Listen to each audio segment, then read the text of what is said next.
नमस्कार। सुबह की खबरों में स्वागत है आपका। तालिबान के खिलाफ अफगानिस्तान में आवाज उठने लगी है। तालिबान का क्रूर चेहरा जब पुलिस अधिकारी की हत्या के बाद भी गोली बरसाते रहे। तालिबान की मदद करने वाले पाकिस्तान पर कुछ यूं बरसे विदेश मंत्री एस जयशंकर। अमेरिका की क्या नई राष्ट्रपति होंगी कमला हैरिस? और ओलंपिक में सिल्वर मेडल जीतने वाली मारिया ने क्यों बेच दिया अपना मेडल? अफगानिस्तान में तालिबान के कब्जा करने के बाद शुरुआत में लोग डर भले ही रहे थे, लेकिन अब विरोध में आवाजें उठने लगी हैं। तालिबान के खिलाफ प्रदर्शन अफगानिस्तान के कई शहरों तक फैल चुका है, जिसमें राजधानी काबुल भी शामिल है। लोगों को समझाने के लिए तालिबान ने देश के इमामों की मदद भी ली। उनसे कहा गया कि वो 20 अगस्त की नमाज में लोगों को एकजुट रहने को कहें। रॉयटर्स की खबर के मुताबिक 19 अगस्त को ही कुनार प्रांत के असदाबाद में तालिबानियों ने विरोध कर रहे कुछ लोगों पर गोलीबारी की, जिसमें कुछ लोगों की मौत हो गई। ऐसा वहां मौजूद लोगों का कहना है। हालांकि ये साफ नहीं है कि लोगों की जान गोलीबारी से गई या फिर भगदड़ से। दूसरी तरफ काबुल में भी गोलीबारी की खबरें हैं। कहा जा रहा है कि तालिबानियों ने हवा में गोलियां चलाई थी। बताते चले कि 19 अगस्त 1919 के ही दिन अफगानिस्तान ब्रिटिश शासन से आजाद हुआ था, लेकिन दुर्भाग्य की बात है कि इस बार आजादी का जश्न मनाने से पहले ही तालिबान ने वहां कब्जा जमा लिया है। अपनी स्वतंत्रता दिवस के मौके पर अफगानिस्तान के प्रदर्शनकारी लोग काबुल में हमारा झंडा, हमारी पहचान के नारे लगा रहे थे। इन लोगों के हाथ में अफगानिस्तान का झंडा था और पुरुषों और महिलाओं ने हाथ में काली पट्टी बांधी हुई थी।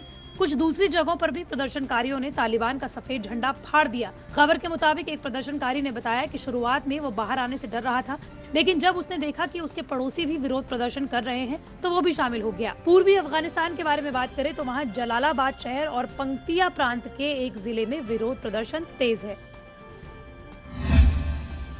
अफगानिस्तान पर कब्जा करने के बाद तालिबान का क्रूर चेहरा हर दिन सामने आ रहा है। ताजा मामला बदगीज प्रांत का है। यहाँ तालिबानियों ने बदगीज के एक पुलिस प्रमुख हाजी मुल्ला को सरेआम गोलियों से भून डाला। हाजी मुल्ला ने कुछ दिन पहले ही तालिबान के समक्ष आत्मसमर्पण किया था। इस घटना का वीडियो भी सामने आया है। इसमें तालिबानियों ने हाजी मुल्ला के दोनों हाथ बांधकर घुटनों के बल किसी सुनसान जगह पर बैठा रखा है। उनके हाथ बंधे हुए हैं। तालिबानी स्थानीय भाषा में कुछ बोल रहे हैं। कुछ देर बाद हाजी मुल्ला पर दनादन गोलियां दाग दी जाती हैं। ये वीडियो हम आपको नहीं दिखा रहे हैं क्योंकि ये वीडियो आपको विचलित कर सकता है, जिसमें तालिबान ने अफगानी सेना के 4 कमांडरों को कांधार के स्टेडियम में भीड़ के सामने मौत के घाट उतार दिया था। अफगानिस्तान पर तालिबान का कब्जा हो चुका है, लेकिन पाकिस्तान ने तालिबान की मदद की है, ये बात किसी से छिपी नहीं है। विदेश मंत्री एस जयशंकर ने संयुक्त राष्ट्र सुरक्षा परिषद यानी कि यूएनएससी की मीटिंग में आतंकवाद पर बात की तो पाकिस्तान पर इशारों पर और कुछ सीधे हमले लेकर नाम लिया और उस पर हमला किया। बातचीत में एस जयशंकर ने मुंबई हमला, पठानकोट, पुलवामा हमले का भी जिक्र किया। एस जयशंकर ने पाकिस्तान पर पहला हमला बिना नाम लिए किया। उसमें कहा गया है कि कुछ देश आतंकवाद के खिलाफ चल रही साझा लड़ाई को कमजोर करने पर या तोड़ना चाहते हैं, उन्हें ऐसा करने से रोकना होगा। ताजा उदाहरण की बात करें तो कई ऐसी खबरें सामने आ रही हैं जिसमें पता चला है कि तालिबान को पाकिस्तान से सपोर्ट मिलता है। एस जयशंकर ने कहा कि कुछ देशों में यूएन घोषित आतंकी और आतंकी संगठन खुलेआम काम करते हैं और समर्थन पाते हैं। एस जयशंकर ने अपने संवाद में आईएसआईएस पर भी निशाना साधा और पाकिस्तान का नाम भी लिया। टोक्यो ओलंपिक की सिल्वर मेडलिस्ट पोलैंड की मारिया आंद्रेजेक ने मानवता की मिसाल पेश की है। मेडल जीतने के 2 हफ्ते बाद ही उन्होंने इसे एक 8 महीने के बच्चे की हार्ट सर्जरी के लिए सहायता पहुंचाने के मकसद से नीलाम कर दिया और करीब 92 लाख रुपए जुटाए। पोलैंड के ही मिवाश्क नाम के बच्चे को दिल की बीमारी है, उसे सर्जरी की जल्द से जल्द जरूरत है। यूरोपीय देशों ने उसके इलाज करने से मना कर दिया। अब इस बच्चे के परिवार वाले इलाज के लिए यूएसए जा रहे हैं। स्टैनफोर्ड यूनिवर्सिटी मेडिकल सेंटर में बच्चे का इलाज होना है। मिवाश्क की जान बचाने के लिए ऑपरेशन किया जाएगा। हालांकि सर्जरी पर काफी खर्च की बात सामने आई है। मिवाश्क के माता पिता इस वजह से ऑनलाइन फंड रेजर चला रहे थे।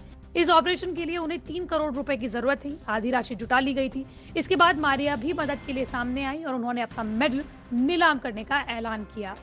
बताते चले कि नीलामी में पोलैंड की सुपरमार्केट चेन जापका पोल्स्का ने मारिया का मेडल करीब 92 लाख रुपए में खरीद लिया। मेडल खरीदने के बाद जापका ने कहा कि सिल्वर मेडल वो खुद नहीं रखेंगे, उन्होंने इसकी देखरेख की जिम्मेदारी मारिया को ही सौंपी है। कंपनी के इस व्यवहार ने लोगों का दिल जीत लिया है। 25 साल की मारिया खुद एक कैंसर सर्वाइवर है। उन्होंने मिवाश्क की मदद करते हुए लिखा कि मुझे ये फैसला करने में ज्यादा समय नहीं लगा, मुझे पता है कि ये सही है। अफगानिस्तान के हालातों का असर अब अमेरिका पर भी पड़ता हुआ नजर आ रहा है। रम्यूजिन रिपोर्ट के मुताबिक जो बाइडेन की लोकप्रियता में पिछले साल से 7% तक की कमी आई है। कई लोगों का मानना है कि 7 महीने से राष्ट्रपति बने जो बाइडेन ने अफगानिस्तान के हालातों को ठीक से नहीं संभाला। तो वहीं सर्वे में सामने आया है कि 43% लोग कमला हैरिस को राष्ट्रपति के तौर पर देखना चाहेंगे। यही नहीं, सर्वे के मुताबिक अगर अमेरिका में आज चुनाव हुआ तो जो बाइडेन पूर्व राष्ट्रपति डोनाल्ड ट्रंप से हार सकते हैं।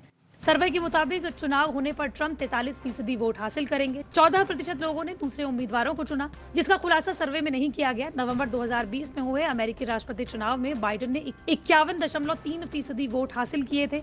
ट्रंप को 46.8% वोट मिले थे। रस्म्यूजिन के मुताबिक इस समय ट्रंप ज्यादा महिलाओं और अश्वेतों के वोट हासिल करेंगे। अफगानिस्तान पर तालिबान के कब्जे करने के बाद अमेरिकी राष्ट्रपति जो बाइडेन पूरी तरह आलोचनाओं से घिर चुके हैं। उनकी आलोचना न सिर्फ अमेरिका में बल्कि पूरी दुनिया के सोशल मीडिया पर हो रही है।